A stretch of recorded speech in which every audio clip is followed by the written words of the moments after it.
Assalamualaikum warahmatullahi wabarakatuh. Kali ini kita akan mempelajari kelas 5 tematik, tema 9 benda-benda di sekitar kita, subtema 3 manusia dan benda di lingkungannya, pembelajaran 4. Sore hari, Edo sedang duduk santai bersama ayah dan ibunya. Mereka duduk sambil menonton siaran televisi swasta yang sedang menyampaikan berita. Pada saat-saat tertentu, acara di televisi ada jeda iklan. Setelah iklan selesai, acara di televisi kembali dilanjutkan. Nah, di sini coba kalian perhatikan ada iklan merek keren, body wash, badan wangi dan segar. Nah, setelah kalian mengamati iklan ini, kalian mendapat tugas. Ada 2 tugas. Yang pertama, informasi apa saja yang kamu peroleh dari iklan tadi. Yang kedua, simpulkan informasi yang kamu peroleh dengan kalimatmu sendiri.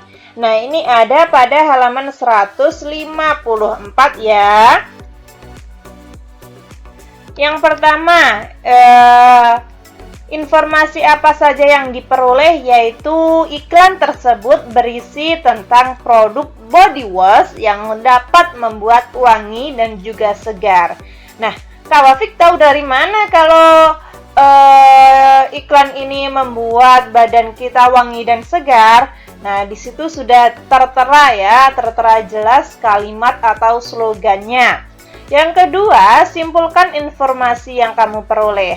Dari iklan ini dapat disimpulkan bahwa body wash dapat digunakan untuk membersihkan badan agar badan wangi dan juga segar.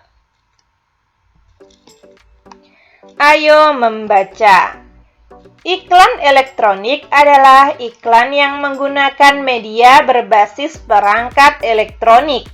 Secara spesifik, iklan elektronik dapat berupa iklan radio, iklan televisi, dan iklan media digital interaktif atau biasa kita sebut dengan internet ya.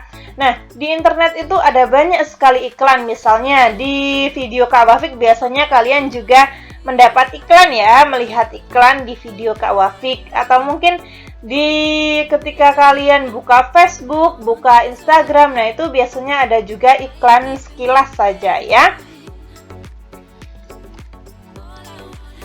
Ayo berlatih. Nah, di sini amatilah iklan elektronik, baik entah itu di radio, televisi, internet, majalah, atau yang lainnya.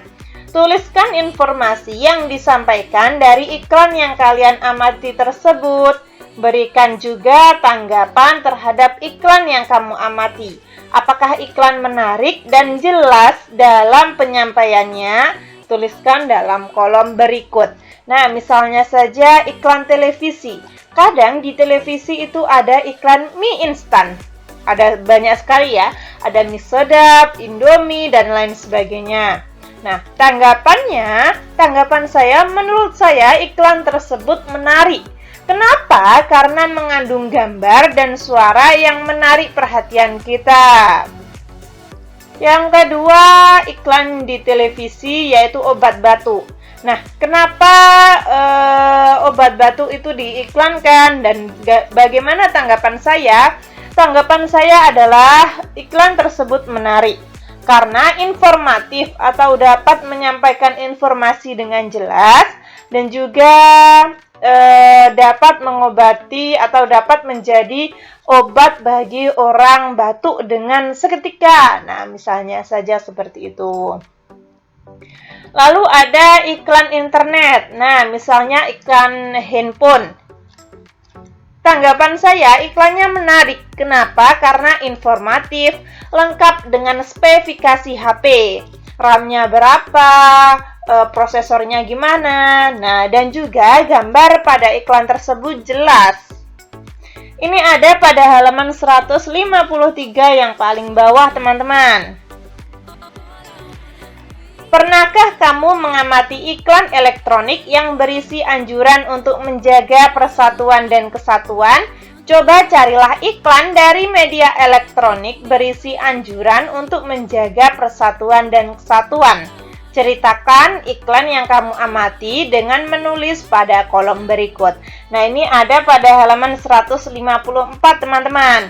Ini Kak Wafik dapat iklan di internet, yaitu jaga persatuan dan kesatuan dengan saling menghormati. Mari ciptakan apa ini teman-teman? Pileg dan Pilpres 2019 aman, damai, dan sejuk. Nah, ini iklan yang Kak Wafik dapat dari internet. Dari iklan tersebut dapat disimpulkan bahwa anjuran untuk tetap menjaga dan memperkukuh persatuan dan juga kesatuan bangsa meskipun dengan latar belakang yang berbeda. Ini latar ya teman-teman, latar. Kak Wafik salah ketik, mungkin kalian bisa membenarkan sendiri. Kak Wafik ulangi lagi bahwa ini latar belakang yang berbeda-beda dan meneruskan pembangunan nasional.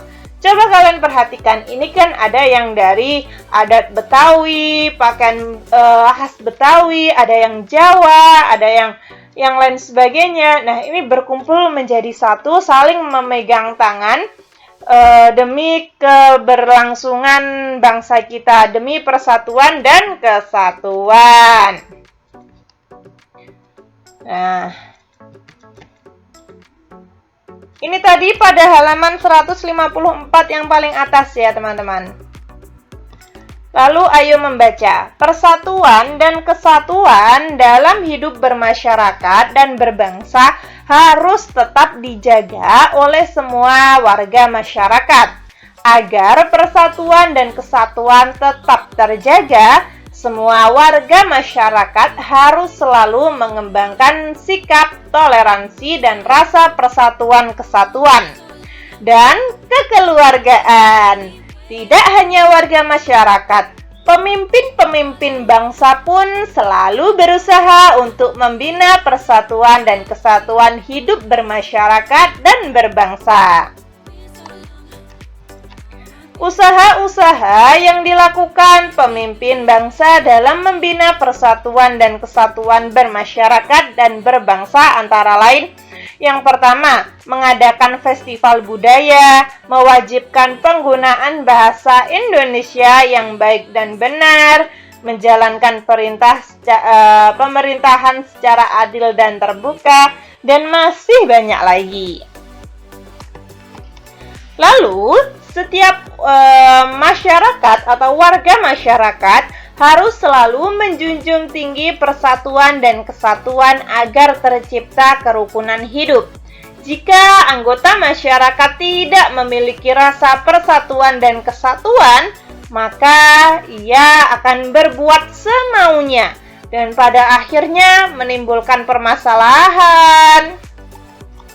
Beberapa contoh perilaku yang tidak menjunjung tinggi persatuan dan kesatuan sehingga mengakibatkan tidak rukun antara lain: yang pertama, peserta didik bersikap sombong dan memilih-milih teman di sekolah, pertengkaran antar warga, tawuran antar pelajar dan warga, merendahkan atau mengejek agama lain sehingga terjadi perselisihan atau terjadi konflik. Lalu konflik antar suku dan lain sebagainya. Perilaku-perilaku di atas harus dihindari teman-teman dan diupayakan tidak terjadi dengan cara pembesaran rasa toleransi. Kita harus memiliki rasa tenggang rasa atau toleransi, saling menghargai perbedaan. Ayo bermain peran. Nah, di sini ada tugas teman-teman. Kalian bisa membuat kelompok berjumlah 6 orang. Nah, nantinya akan mempraktekkan dari cerita ini ya. Nah, di sini ada sebuah cerita. Di sini kalian bisa membaca cerita ini dan memperagakan bersama teman-teman kalian. atau bisa kita sebut dengan bermain peran. Di sini Kak Wafik tidak baca cerita keseluruhan. Kenapa? Karena di sini banyak sekali ya, hampir 1 lembar lebih ya. Nah, ini bisa kalian baca sendiri. Takutnya Kak Wafik ketika Kak Wafik baca, nantinya akan membuat video Kak Wafik panjang dan teman-teman akan bosan melihatnya. Ayo berlatih. Setelah kalian membaca cerita tadi, sikap seperti Benny sudah selayaknya tidak kita tiru. Nah, sikap sombong itu harus kita jauhi teman-teman, tidak boleh melekat kepada diri kita. Nah, sekarang coba kalian sebutkan usaha-usaha yang dilakukan pemimpin bangsa dalam membina persatuan dan kesatuan sehingga kerukunan hidup bermasyarakat dan berbangsa, sehingga tercipta kerukunan ya. Nah, tadi sudah diterangkan apa saja usaha-usahanya. Di situ ada pada halaman 154 ya teman-teman. Di situ ada 7 poin. Nah, di sini Kak Wafik tulis 4 poin saja. Lalu Edo selesai belajar. Tiba-tiba terdengar suara ibu memanggilnya. Edo disuruh ibu untuk membeli telur ayam di tetangga sebelah. Kebetulan tetangga sebelah berternak ayam petelur. Ibu sedang sibuk membuat roti untuk dijual besok pagi. Saat keluar rumah, Edo bertemu tetangganya yang baru pulang dari berjualan di pasar.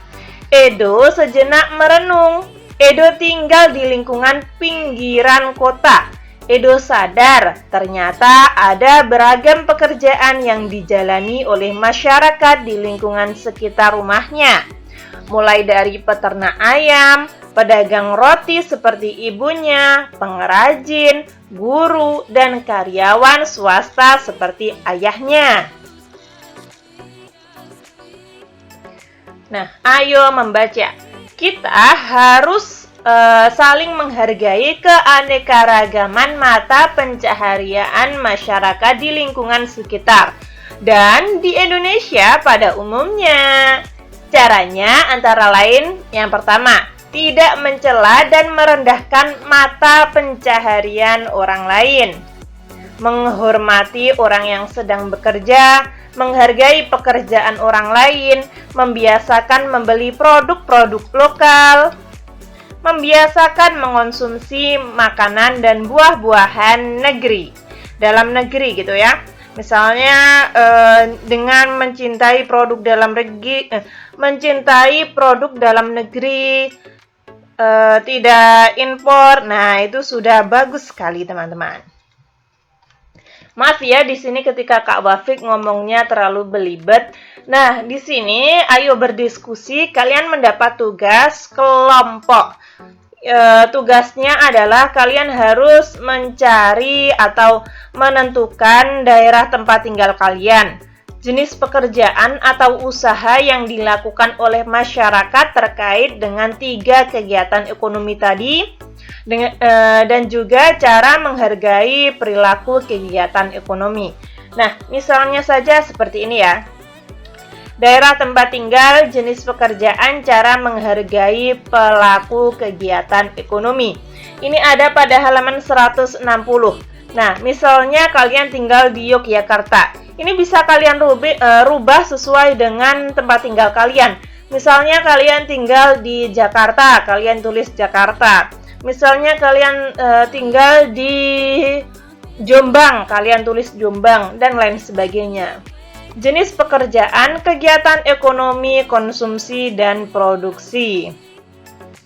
Cara menghargai pelaku kegiatan ekonomi, tidak mencela dan merendahkan mata pencarian orang lain, menghormati orang yang sedang bekerja, menghargai pekerjaan orang lain, membiasakan membeli produk-produk lokal atau produk dalam negeri.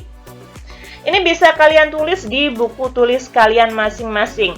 Kenapa? Karena pada halaman 160 yang atas itu tidak diberikan tempat untuk menuliskan ini ya. Ayo renungkan. Nah, apa saja yang sudah kita pelajari? Kita tadi sudah mempelajari jenis-jenis iklan berdasarkan isinya, manfaat persatuan kesatuan, jenis kegiatan ekonomi dalam masyarakat. Apakah ada hal yang belum kamu pelajari? Nah, semuanya sudah saya pelajari dengan baik. Apa manfaat pembelajaran hari ini untuk kamu? Manfaat pembelajaran ini untuk saya adalah saya menjadi tahu jenis-jenis iklan berdasarkan isinya. Mana sih iklan televisi, mana sih iklan layanan masyarakat, dan lain sebagainya. Manfaat persatuan dan kesatuan, dan juga jenis kegiatan ekonomi. Nah, sekarang coba kalian perhatikan orang tuamu ketika membeli tas, sandal, baju. Nah, mereka itu sering membelinya di mana? Dan apakah produk itu termasuk produk dalam negeri atau produk impor? Orang tua saya saat membeli baju, tas, sandal, ataupun sepatu, pasti selalu memilih untuk membeli produk dalam negeri ketimbang produk impor, dengan cara membeli barang-barang tersebut di pasar. Nah, ini bisa kalian tulis sesuai dengan kegiatan ekonomi orang tua kalian masing-masing ya. Kurang lebih seperti itu. Ketika teman-teman ada saran, masih kurang paham, atau mungkin Kak Wafik salah ketik, salah pengucapan, kalian bisa tulis di komentar agar Kak Wafik dapat memperbaikinya. Semoga bermanfaat. Wassalamualaikum warahmatullahi wabarakatuh.